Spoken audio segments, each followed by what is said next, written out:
Reflections in a Mirror, 2025, March 9th.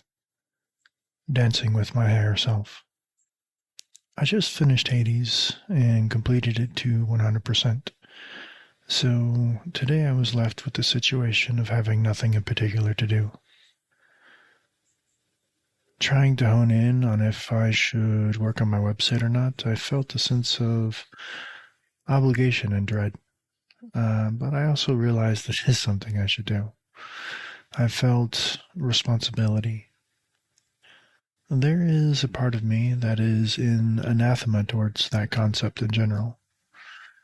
It wants life to be fun. It wants life to be play. It wants doing the right thing to feel and be good. From a Gene Keys perspective, this is my purpose sphere. The shadow of seriousness, the gift of delight, the city of ecstasy. A very deep part of me, my being, wants to be in a state of ecstasy. Anyway, distractions.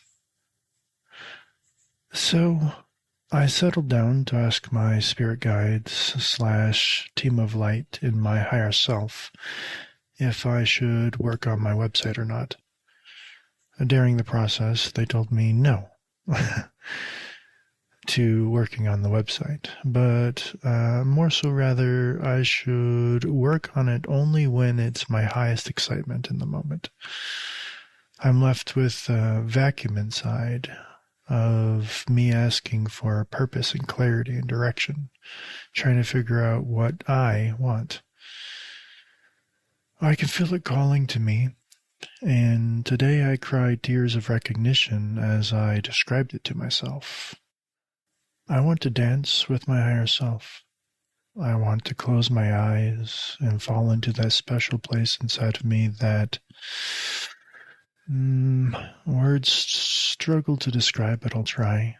It's warm, and as I try to describe the physical sensations, they kind of leave me. It isn't the physical sensations I'm after, but rather something deeper, more spiritual. Spiritual intimacy with my higher self. In moments of deep meditation, I can feel my body flood with warmth and goodness and love and joy. I call that my guiding light, but it changes. It isn't always the same. And it's going to be unique to every individual, so they need to really listen to their own body and their own intuition for what's right and true and authentic to them, and not chase after other people's experiences. Follow your light, your path, your way. It will be just as wonderful if you allow it to unfold. I am briefly reminded that some of the reasons esoteric paths don't share openly is because it has the capacity to do more harm than good. So even if I describe my experiences, yours could be different. I think mine are mostly keyed to who I am at a vibrational level, and that in turn manifests in the way I experience and perceive reality. Touch and sensation are some of the most important senses for me, especially when I suspect I might have some form of aphantasia. I'm really good at imagining things, but it's very abstract at the moment, how I perceive it in my mind's eye rather than vivid. It's a mental projection of knowingness, of having connected to a concept to understand it rather than an actual seeing most of the time. Anyway, most of that's not important to why I wanted to sit down and write this. Part of it was to try and capture the essence of it in words, a difficult task. Imagine lovers twirling, so in love with one another that the world falls away. Their smiles, their soft touches, the nuzzling into the neck, the openness and expansiveness of vulnerability, the invitation in, the askingness of it, the receptiveness of it, letting another deep inside of yourself at a soul level.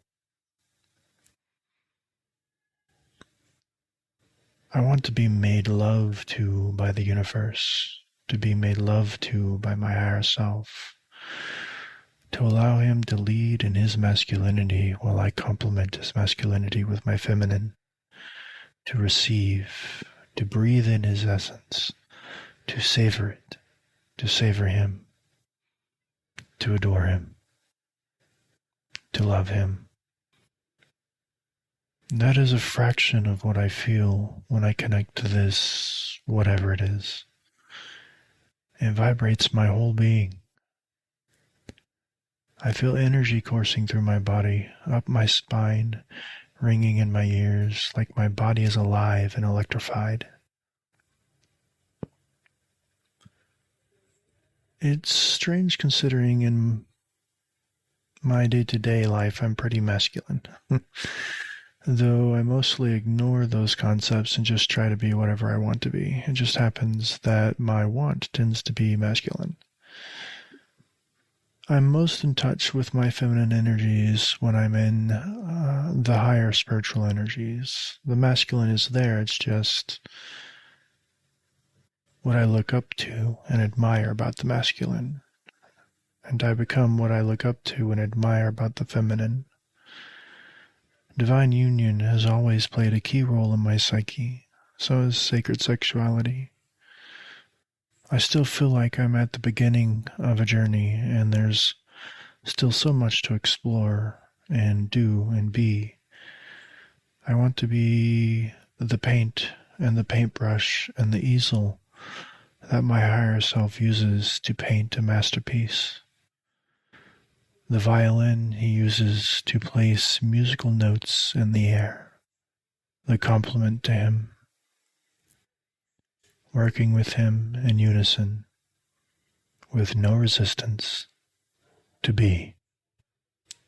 Farewell for now, and may the light of your own being guide you and illuminate your path.